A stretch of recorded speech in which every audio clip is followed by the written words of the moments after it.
नमस्कार। सिरलो जुग्नु sporting club वार्षिक सांस्कृतिक कार्यक्रम अनुष्ठित कटक सदर निर्वाचन मंडली अंतर्गत सिरलो ठारे थिबा जुग्नु स्पोर्टिंग क्लब पक्षरु वार्षिक सांस्कृतिक कार्यक्रम महासमारोह रे अनुष्ठित हो जाइछि। एथिरे पूर्वतन मंत्री तथा वरिष्ठ बीजेडी नेता प्रताप जेना मुख्य अतिथि भाव जोगदे नवीन सरकार राज्य और किशननगर प्रति रहिथिबा अवदान संपर्क में आलोचना करथिले। कटक सदर ब्लॉक पूर्वतन अध्यक्ष सत्य जेना, पूर्वतन प्रहराजपुर सरपंच शेख जहांगीर अली, देवाशीष त्रिपाठी, रंजन चक्रवर्ती, बुद्धिश्याम भोई, संग्राम सिंह, बाबाजी सासमल, समीर खां प्रमुख सम्मानित अतिथि भाव जोगदे थिले।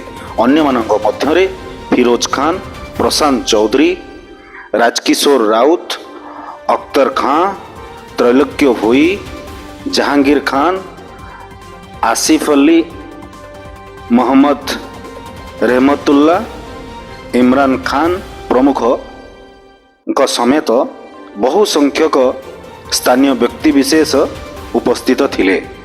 सैयद कौसर अली मंच संचालन करथिले। परिशेष पूर्णचंद्र सेठी धन्यवाद देइथिले। प्रभाकर बारिक संयोजन रे स्थानीय छात्र छात्री माने चिताकर्षक सांस्कृतिक कार्यक्रम परिवेषण करथिले। कटक सदर रश्मि रंजन महापात्र रिपोर्ट, खबर लाइव। स्पोर्टिंग क्लब तरफ आनुकूल्य रे होउथिबा कार्यक्रम रे सिल्लो पंचायत रे जोग दे की बहुत खुशी लागिला एवं एई परिप्रेक्षी रे सिल्लो पंचायत रो समस्त मुरबी युवक भाई माने, मो माँ माने, मो भौणी माने समस्त सहित साक्षात करिवार गोटे सुजोग पाइली।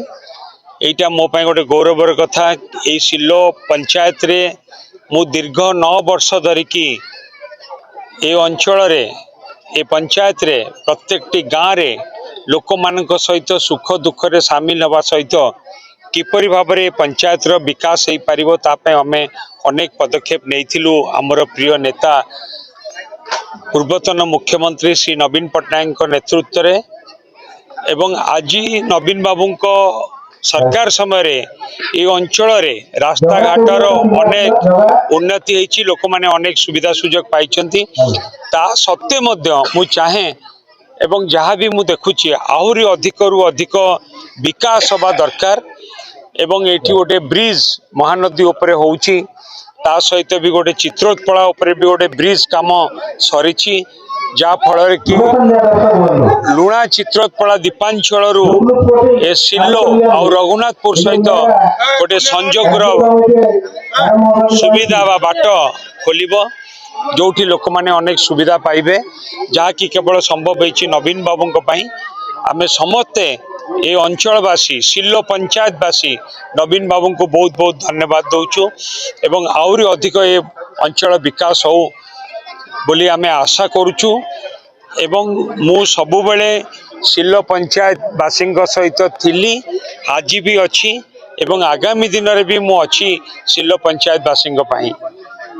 सैयद कौसर अली आ क्लब रो पूर्वतन सेक्रेटरी आ बस्तीर सरदार बीजेडी मु सभापति मो पिला माने गोटे सांस्कृतिक कार्यक्रम आरंभ कले जो से आमर पूर्वतन मंत्री श्रीजुक्त प्रताप जेना महोदय उपस्थित होते से तांकर वक्तव्य किसी रखिले आमर समस्त पुराणा करी मान को कहते एकत्रित होगापी समस्ते आज आसी पहुँचले।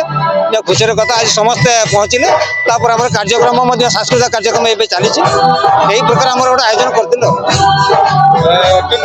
निश्चित भाव में पुराणा नेता पुराणा कर्मी मान पाइला बहुत खुशी लगुच। समस्ते आज गोटे विभोर हो गले पूरा।